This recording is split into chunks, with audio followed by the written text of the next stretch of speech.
Your Majesty, I would like to ask, President Mubارk has indicated that he would favor a phased process.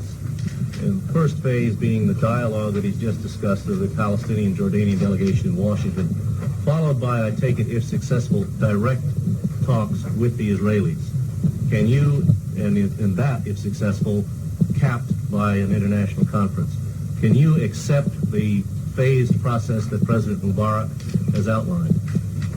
I believe it may not be out of place for me to suggest that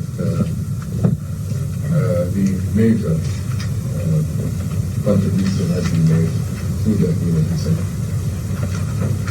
I share President Mubarak's feelings that the dialogue that is suggested is a very vital element for progress. And once again,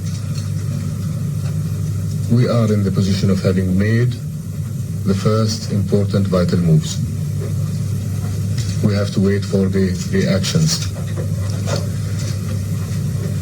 I hope that I can make it also abundantly clear, once again, that Jordan is no substitute, nor can it ever be a substitute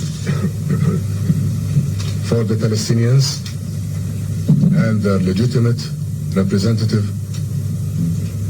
in the process leading to the establishment of a just and durable peace in the Middle East.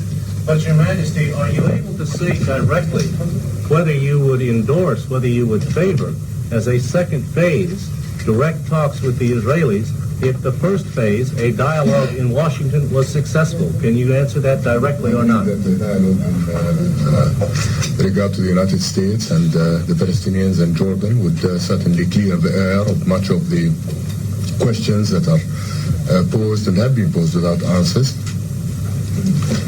We do believe that in the final analysis, the umbrella of an international conference, we've suggested the 5 permanent members of the Security Council.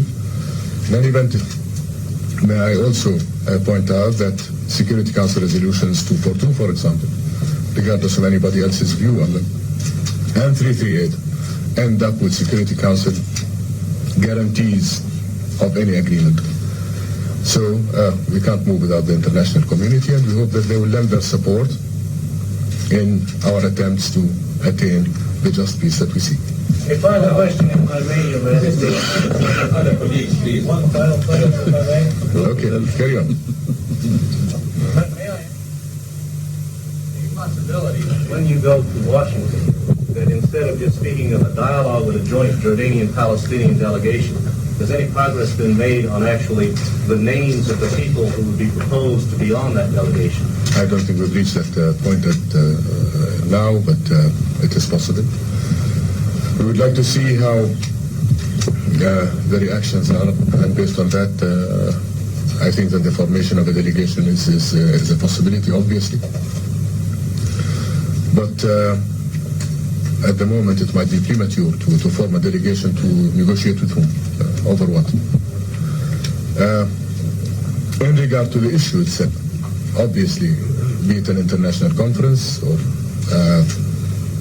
progress towards a solution, we are talking of the participation of all the parties concerned in the conflict, and that means that everyone concerned, every side concerned, will have to negotiate a solution to the problem. I mean, I would have thought that was fairly obvious. I wanted to ask the President, do you have any reason to believe that you will be able to persuade the United States at this time to engage in such a dialogue, whether it means recognition or not? Is there something that you know, or is this wishful thinking about your visit there? أنا ما قلتش إن أنا هستطيع إن أنا أقنع الولايات المتحدة الأمريكية ببدء الحوار، لكن